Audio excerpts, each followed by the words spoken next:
நிகழ்வுக்கு தலைமையாகும்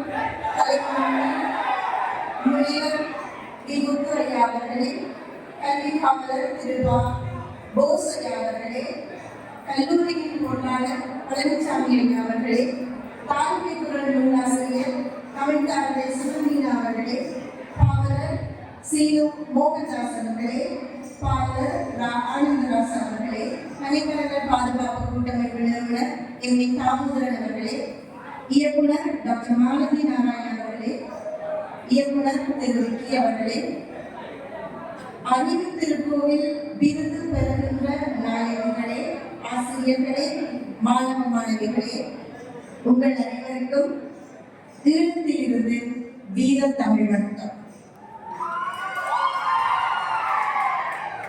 எப்போதும் தமிழ் பெண்களுக்கு சமத்துவத்தையும் முதன்மை இடத்தையும் கொடுத்திருக்கிறது என்பதில் நான் பெருமகிழ்ச்சி அடைகிறேன். அதே போல இந்த நிகழ்வும் பெண்களுக்கும் தமிழுக்கும் இந்த முக்கியத்துவம் அளிக்கிற ஒரு நிகழ்வாக இருப்பதில் உண்மையிலேயே மிகுந்த ஆனந்தம் அடைகிறேன். இதற்கு வந்தது இந்த ஊருக்கான நிகழ்ச்சியில் மிகுந்த பரவசமூட்டும் ஒரு தருணமாக என் வாழ்க்கையிலே நான் பதிவு செய்து கொள்ள விரும்புகிறேன். மிக அழகான மாணவிகள்,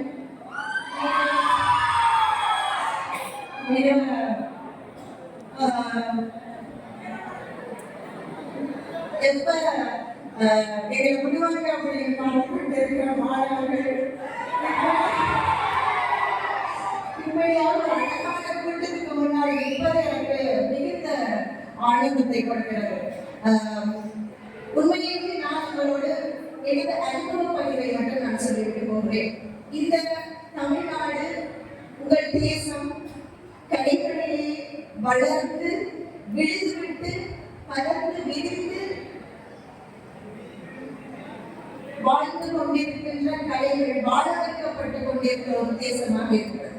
அந்த தேசத்துக்கு நான் என்ன சொல்ல போகிறேன் என்பதுதான் உண்மையிலேயே எனக்கு கேள்வியாக இருக்கிறது. இந்த நிகழ்வுக்கு வருகின்ற போது நான் இந்த தேசத்தில் இருந்து வருகிறேன். அங்கே ஒரு போர் சார்ந்த நிலமும், நீங்கள் தமிழின் அடிமொழி நிலங்கள் கேள்விப்பட்டிருப்பீர்கள். அந்த நிலங்களிலே எல்லா நிலங்களிலும் போர்கள் நடந்திருக்கிறது. அதனாலே தமிழ் போரையும் போர் சார்ந்த நிலத்தையும் தனியாக ஒரு நிலமாக சொல்லவில்லை. ஆனால் எனது தேசம் போர் சார்ந்த நிலமாக இருக்கிறது.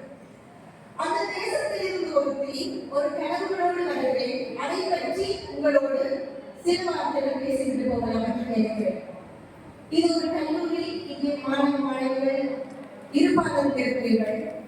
நீங்கள் கனவுக்கான வெளியிடுகிற போது, நீங்கள் கனவுக்கான ஆயத்தமாகிற போது இது எதற்கு வேண்டாம், சரிவரா, நடக்கா, முடியாது, இப்படியான சொற்களை தான் நீங்கள் கேட்டிருக்கீர்கள். ஆனால் நான் சொல்றேன், முடியும். என் தேசத்தில் சினிமா இல்லை. 30 வருடம் யுத்தத்துக் கொண்டிருந்தோம், சினிமா இல்லை. ஆனால் இன்று அந்த நாட்டிலே ஒரு படத்தை தயாரித்து படத்தை இயக்குநராக எடுத்து 5 படங்களுக்கு மேல் அடித்து நான் ஒரு இயக்குநராக இருக்கிறேன் என்று சொன்னால் இல்லை என்று ஒன்று எனக்கு அபராதியில் இல்லை என்று நான் நினைத்ததனாலே நான் கவனம் செய்ய வேண்டும்.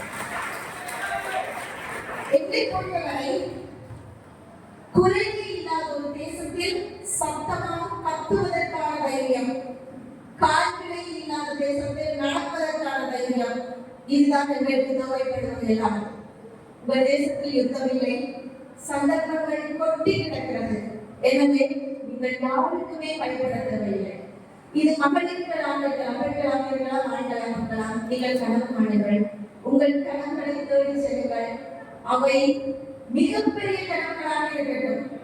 உங்களை பார்த்து உங்கள் கனவு என்ன என்று கேட்டால், உங்கள் கனவை நீங்கள் சொன்னால் உங்களோடு கூட இருப்பவர் சிரிக்க வேண்டும். அந்த கனவுக்கு அவ்வளவு பெரிய கனவாக இருக்க வேண்டும் உங்கள் கனவு.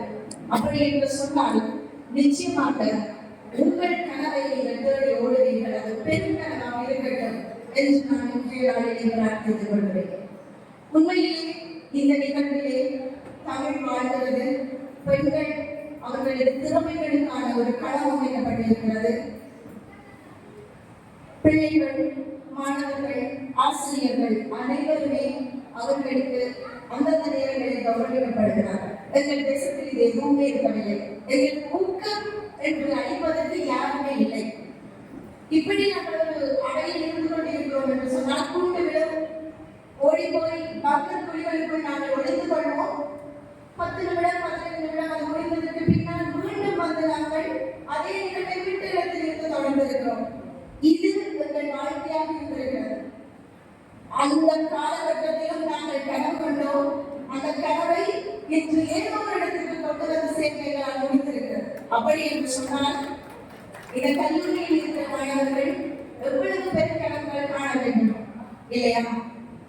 எனவே நாங்கள் கேட்டுக்கொள்வது, உங்கள் தங்கையாக இருக்கட்டும், அக்காவாக இருக்கட்டும், அம்மாவாக இருக்கட்டும், யாராக இருந்தாலும் கனவு கண்டால் அவர்களுக்கு ஆண்களாக நீங்கள் உறுதுணையாக நில்லுங்கள். நிச்சயமாக உங்களை பெருமைப்பட வைப்பார்கள். உண்மையிலேயே அவர்கள் எல்லோரும் உங்களை பெருமைப்பட வைப்பார்கள் என்று நீங்கள் நம்புங்கள். அவர்கள் அதை செய்வார்கள். அதே போல உங்கள் கனவுகளையும் நீங்கள் தேவையோடுங்கள். அத்தனை பெண்களும் உங்கள் கனவுகளுக்கு பின்புலமாக இருப்பார்கள், உதவியாக இருப்பார்கள் என்று நம்புகிறேன்.